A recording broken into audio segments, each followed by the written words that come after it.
Hi, everybody. It's Kate. Welcome to Social 5 University and our Twitter Basics seminar.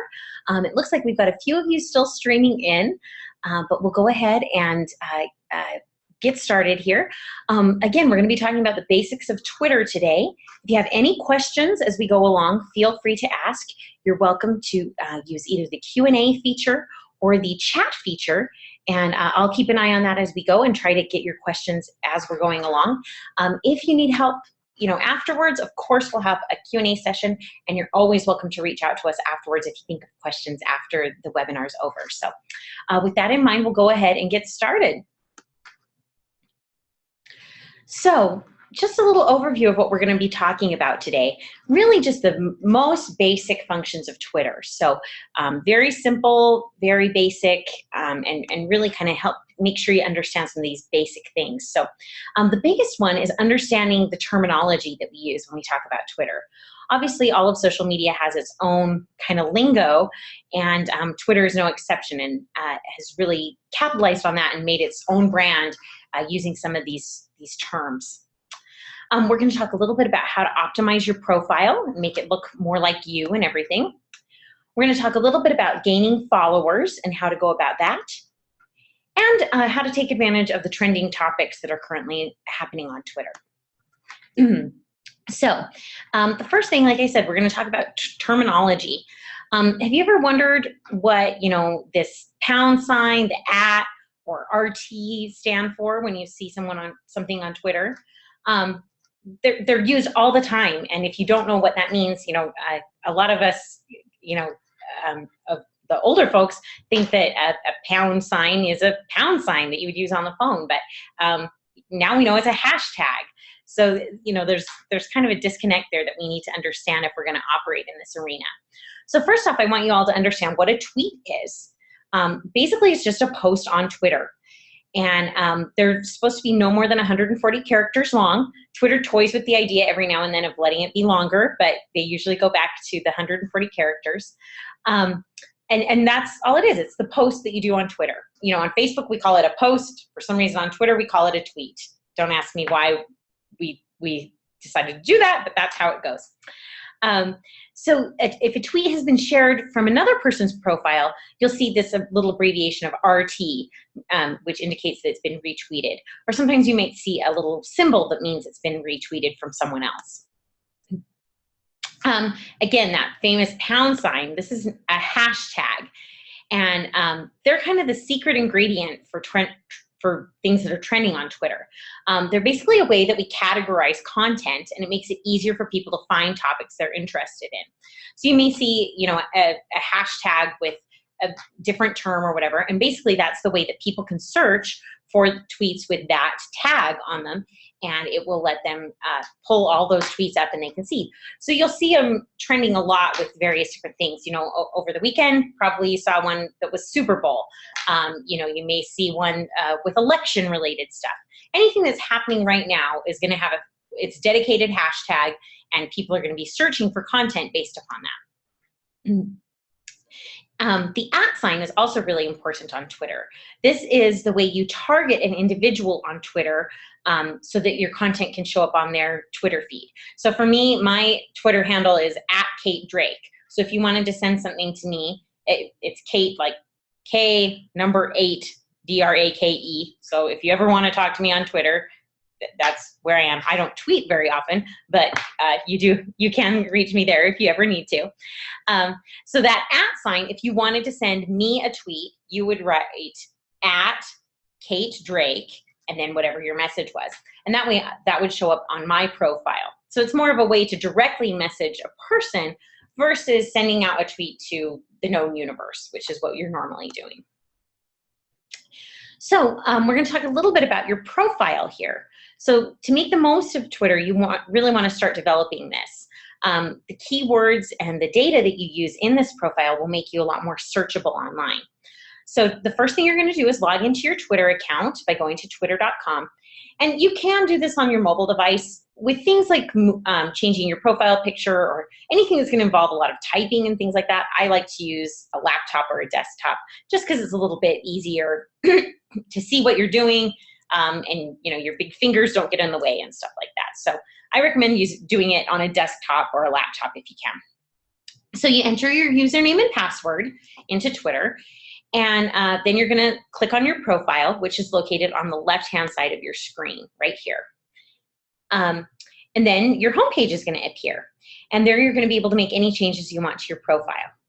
Now, a lot of this is going to have already been taken care of for you if we've created this Twitter profile for you. You're going to have a profile picture, a background picture, a little bit of information about your business and things like that. But it's always great to go back in and look at it, make sure it's really up to date with the information you want. And if you want to change out your photo or anything like that, you can do that too. So some of the things that we want you to do is want you to do a few steps that'll make your page easier to search. So, oops, sorry. Let me go back there. I clicked on too fast. So you're going to go under Edit Profile, and that will let you edit anything that you want on your profile. So you can either change out your profile picture if, you know, maybe you decide you didn't want to use the same one. You'll see this little camera icon appear, and that will let you upload a new photo. You can also change the header in the background. Same thing, same way. Very similar to what we talked about in Facebook last week, right? You just click on that camera, it will let you upload a photo. And now, again, if we've created that page for you, you probably have a pretty good graphic and everything there that you might not want to change anytime soon. But one thing that you do want to do is add information about your business.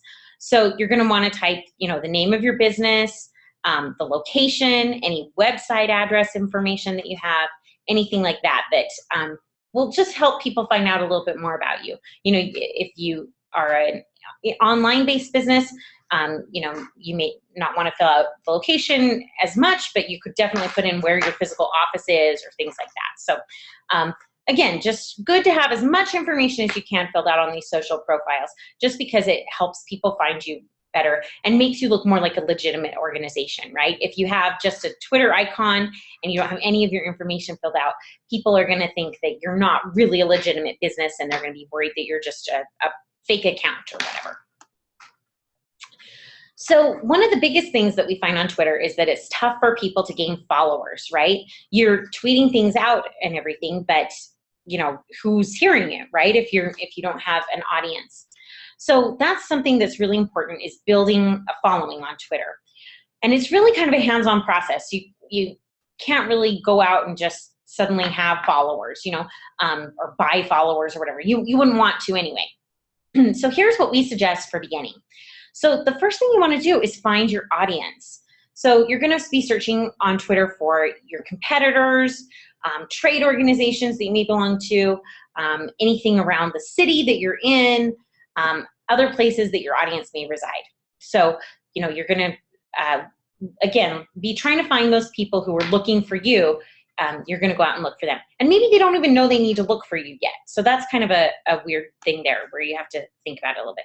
You're just going to go here to the search bar and you type in maybe the name of your biggest competitor or the name of your city or whatever it may be. So once you've identified your competitor, the trade organization or the city attraction or whatever, click on their followers right here. And now that's going to bring up all of their followers. So here, this is Cafe Rio, a Mexican chain restaurant here in Utah. It's actually got a pretty big nationwide following, but it's really popular here in Utah. So you can pick out, you know, a particular location that maybe is nearby you, or if it's just that it's your competitor, you know, you can go with any geographic location. But so what you're going to do is you're going to pull up their followers, and it will show this list that you see here over on the right. And you're just going to want to go through and look at those folks and see if any of them match kind of the profile that you're looking for your customer. And if they do, go ahead and click follow. They'll then receive an email letting them know that you've followed them. And some of them will convert back and follow you. Chances are, again, if they're following your competition, they probably want to see what you're up to as well. And hopefully, you know, that gives you a chance to convert them over to be your customer instead of your competitor's customer. And you can see right there, sorry, I should have pulled that up earlier, but you just click on that follow button and then you'll be following them. So the other thing that can really help you gain followers and that is very important is taking advantage of the trends that we see on Twitter. And obviously, we're going to put out all the tweets that we do for you. We're going to use a hashtag on, but you don't, they're not necessarily going to be the most trendy thing for the day, because they're probably going to be more things that are related to your industry. But you can go on and take advantage of whatever is happening right now, and that's kind of fun. And it kind of increases the viral reach of your page. So if you're looking for opportunities to do that, you're going to find these the trending hashtags down in the lower left-hand side of your page. You can see them listed here on the left. And these are from a while ago, but rejected candy hearts for February, Valentine's Day, replace a letter, ruin a TV show. I mean, something like that is like a game that people play on Twitter or things like that. All these fun things that are going around. So you can pull that up and you can see what's trending. And if you have something to say about that, or a joke, or anything like that you want to go in on, you can use that hashtag to try and get in on the conversation. And then folks will see that those are the trending hashtags and hopefully see your tweet. So by default, Twitter normally displays the national trending hashtags for the United States. You can change those and try and get them more based on your location by clicking the change button that's shown below right here. Now, the thing I will say about this is not every city is going to be included on the trends list. So you may have to pick the nearest metropolitan area, or try and figure out where your audience is going to be and make the best guess from that. If you're in a small town or something, chances are it's not going to be on Twitter, and you're just going to have to pick whatever is the best fit for you. So once you come over here, it'll bring up all these, and it's using your location to kind of try and figure out what the closest locations are. So you can see on mine, it brings up Salt Lake City, Las Vegas, Denver, Colorado Springs, all these cities that are kind of nearby me that I might be interested in. All right, well, with that, that's pretty much the whole tutorial. Does anybody have any questions? I'll go ahead and open that up. Again, if you want to put questions in chat or Q&A, you're welcome to. Anybody? All right. Well, I hope that was helpful for you. I know Twitter can be a little confusing sometimes because it does involve these hashtags, and it's kind of this own little world. But hopefully that was helpful to you and helps you get a little bit more of a handle on what's going on. If you ever have any questions, feel free to ask. Oh, we've got one question here real quick. Oh, yes, you will be able to watch this again. So I'll go ahead and post it on our S5U page so you can see it again afterwards. All right. And again, yeah, if you have any questions as we go, as you're going along and trying to discover this, feel free to send us an email over at support@social5.com. We're always happy to help you.